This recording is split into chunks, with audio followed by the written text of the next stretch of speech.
দর্শক, কাতার বাংলাদেশ থেকে 725 জন সেনা সদস্য নেবে, এরকম একটি সেন্সিটিভ খবরে সামাজিক যোগাযোগ মাধ্যম তোলপাড় হইচই শুরু হয়ে গেছে।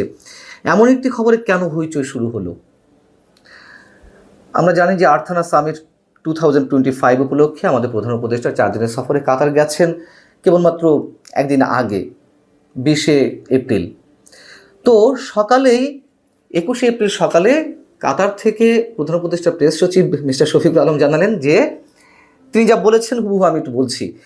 গালফ যুদ্ধের সময় থেকেই কুয়েতে বাংলাদেশের সেনা সদস্যরা দায়িত্ব পালন করছেন। কাতার আমাদের জানিয়েছে তারাও বাংলাদেশ থেকে 725 জন সেনা সদস্য নেবে। স্থায়ীভাবে প্রতি 3 বছর পর পর একটা ব্যাচ আসবে। আমরা চাচ্ছি যেন এই সংখ্যাটা বাড়িয়ে 1600 বা আরও বেশি করা যেতে পারে। আমাদের সামরিক সচিব এবং এসএসএফ প্রধান, স্পেশাল সিকিউরিটি ফোর্সের প্রধান আমাকে আজ সকালে এই তথ্য জানিয়েছেন, মানে প্রেস সচিব মিস্টার শফিকুল আলম বলছেন। বিষয়টি হচ্ছে যে সামাজিক যোগাযোগ মাধ্যমে এখানেই হইচই শুরু হলো যে কি এমন ঘটলো।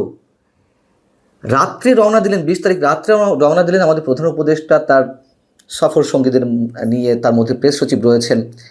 সকালের মধ্যেই এমন একটি সিদ্ধান্ত জানিয়ে দিল কাতার থেকে, যেখানে কোনো বৈঠক এখনো পর্যন্ত অনুষ্ঠিত হয়নি। এবং যারা সামাজিক যোগাযোগ মাধ্যমে বিষয়টি নিয়ে তোলপাড় করছেন তাদের অনেকে বলছেন যে বিষয়টি মিসলিড করা হয়েছে। আসলে বিষয়টি কি?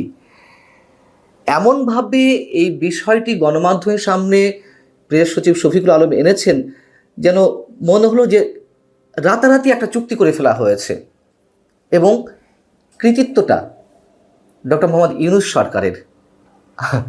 আসলে বিষয়টি কি? এমন একটি বিষয় তো খুব স্বাভাবিকভাবেই দীর্ঘ প্রক্রিয়ার বিষয়। বিষয়টি হচ্ছে যে সরকারকে এখন ফ্যাসিস্ট বলা হচ্ছে, সেই আওয়ামী লীগ সরকারের সময় এই উদ্যোগটি নেওয়া হয়েছিল। বাংলাদেশের পক্ষ থেকে কাতারের কাছে আবেদন ছিল, যেহেতু কুয়েতে বাংলাদেশের সেনা সদস্যরা কৃতিত্বের সঙ্গে কাজ করছেন, তো কাতারেও তো অন্যান্য দেশ থেকে সেনা সদস্য আনা হচ্ছে, কেন বাংলাদেশ থেকে নয়? তখন 2022 সালের 6 জুন কাতারের সশস্ত্র বাহিনীর প্রধান লেফটেন্যান্ট জেনারেল সেলিম হামাদ তিনি বাংলাদেশে এলেন। বাংলাদেশে এসে তৎকালীন সেনাপ্রধান SM শফিউদ্দিন আহমেদের সঙ্গে বৈঠক করলেন। বাংলাদেশে আবেদনের পরিপ্রেক্ষিতে তিনি রেসপন্স করলেন এবং পরবর্তীতে 2023 সালের 27 ফেব্রুয়ারি মন্ত্রিসভার বৈঠকে এ সংক্রান্ত বিষয়টি অনুমোদন হয় যে একটা চুক্তি করা হবে বা খসড়া চুক্তি করা হতে যাচ্ছে সেই বিষয়ে।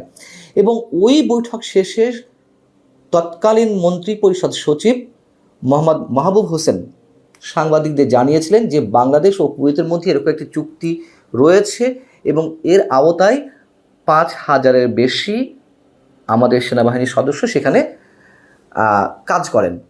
বাংলাদেশ এবং কুয়েতের কথা বলছে। তো একইভাবে কাতারের সঙ্গে আজকেও একটি চুক্তির সই অনুমোদন দেওয়া হয়েছে, যার আওতায় 1129 জন সশস্ত্র বাহিনীর সদস্য সেখানে লিওনে অথবা ডেপুটেশনে কাজ করতে যাবেন। এই হচ্ছে মন্ত্রিপরিষদ যে বৈঠকটি ছিল, তারপরে মন্ত্রিপরিষদ সচিবের বক্তব্য ছিল। পরবর্তীতে কি হলো? পরবর্তীতে 2023 অর্থাৎ ওই বছরই 7 মার্চ আমাদের আজকের যিনি সেনাপ্রধান জেনারেল ওয়াকারুজ্জামান, তখন সশস্ত্র বাহিনীর প্রিন্সিপাল স্টাফ অফিসার ছিলেন, তিনি কাতারে গিয়ে ওই দিন চুক্তি সম্পাদন করলেন। এবং ওই চুক্তিতে বলা ছিল যে আপাতত 1129টি নিয়োগপত্র দেওয়া হয়েছে। এটি একটি ওপেন চুক্তি, যে কারণে পরবর্তী সময়ে বাংলাদেশ আর্মড ফোর্সেস যে কোনো সংখ্যক সদস্য নিয়োগ করতে পারবে। আপাতত নিয়োগকৃতদের মধ্যে অফিসারের সংখ্যা কম, সৈনিকের সংখ্যা বেশি। এবং এই চুক্তি করার পরে তৎকালীন লেফটেন্যান্ট জেনারেল ওয়াকারুজ্জামান বলেছিলেন, কাতারের আর্মড ফোর্স হলো প্রফেশনাল আর্মড ফোর্স। আমি মনে করি আমাদের আর্মড ফোর্সেসের সঙ্গে কাজ করলে তারাও উপকৃত হবে। এর মাধ্যমে দুই দেশের আর্মড ফোর্সেসের মধ্যে সেতুবন্ধন স্থাপিত হবে, পাশাপাশি দুই দেশের জনগণের মধ্যেও সেতুবন্ধন স্থাপিত হবে। ওয়াকারুজ্জামান কথাও বলেছিলেন যে এই চুক্তি এখানেই শেষ নয়, ভবিষ্যতে আরও লোক নেওয়া হবে আমাদের সশস্ত্র বাহিনী থেকে। আপাতত 1129 জন। এর মাধ্যমে আমাদের দেশে যথেষ্ট রেমিটেন্স যাবে। আমরা হিসাব করেছি $3 মিলিয়ন প্রতি মাসে রেমিটেন্স যাওয়া সম্ভব হবে, বাংলাদেশে আসা সম্ভব হবে। তো তার পরবর্তীতে কাতারের সশস্ত্র বাহিনীর প্রতিনিধি দল দুইবার বাংলাদেশে এসেছিল। তারা তাদের রিকোয়ারমেন্ট অনুযায়ী তারা লোক নিয়েছে। এখন বলা হচ্ছে 725 জন নেওয়া হবে। কি একটা অদ্ভুত বিষয়! এমনভাবে বিষয়টি বলা হচ্ছে যে এর আগে কখনো এই ধরনের চুক্তি হয়নি বা এই ধরনের কোনো কথাবার্তা হয়নি। মনে হচ্ছে যে রাতারাতি এরকম একটি চুক্তি সম্পাদন হয়ে গেল বললে হয়তো খারাপ শোনা যেতে পারে। আওয়ামী লীগ অনেক খারাপ কাজ করেছে, উন্নয়নের জোয়ারে ভাসিয়ে নিয়ে গেছে। আওয়ামী লীগ অনেক ধরনের অপপ্রচার করত, কিন্তু পাশাপাশি এটিও তো সত্য কথা, আওয়ামী লীগের অনেক ভালো কাজ রয়েছে। সেই ভালো কাজগুলোর মধ্যে এটি একটি অন্যতম কাজ। এখন চীন সফরে যখন আমাদের প্রধান উপদেষ্টা গেলেন গত মার্চের দিকে, তখন সেখানে গিয়ে বেশ কিছু এমওইউ স্বাক্ষরিত হয়েছে বা চুক্তি স্বাক্ষরিত হয়েছে, যার মধ্যে বলা হলো যে 4টি উপসাগরীয় জাহাজ কেনা হচ্ছে, এই জাহাজের জন্য অর্থায়ন করবে চীন। বলা হলো যে বাংলাদেশ থেকে যেসব পণ্য চীনের বাজারে ঢুকবে সেগুলো শুল্ক মুক্তভাবে ঢুকবে 2028 সাল পর্যন্ত। বলা হলো যে মংলা বন্দরের উন্নয়নের জন্য অর্থায়ন করবে চীন। বলা হলো আম রপ্তানি করতে পারবে বাংলাদেশ চীনে। এগুলো আওয়ামী লীগ সরকারের সময় করা।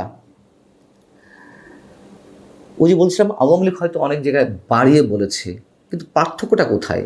কেন এই সব বিষয় মিসলিড করা হচ্ছে, কেন মিস ইনফরমেশনের জায়গায় নিয়ে যাওয়া হচ্ছে? এবং তখনই তো হইচইগুলো শুরু হয়, তখনই তোলপাড় শুরু হয়। তো এখন দেখছি যে সেই আওয়ামী লীগের অনেক কিছুর সঙ্গে অনেক কিছুই আবার এখন পুনরাবৃত্তি হচ্ছে। কি দরকার এগুলোর? কোনো দরকার নেই। এবং মিস্টার শফিক সাহেব সম্পর্কে অসংখ্যবার বলা হয়েছে, অনেকবার বলা হয়েছে যে তিনি কিভাবে প্রধান উপদেষ্টা বা এই সরকারকে বিভিন্ন জায়গায় বিতর্কিত করছেন। নতুন করে আর কিছু বলতে চায় না, কিন্তু এরকম একটি সেন্সিটিভ নিউজ নিশ্চয়ই এইভাবে মিসলিড করা ঠিক হয়নি। আল্লাহ হাফেজ, ভালো থাকুন সবাই।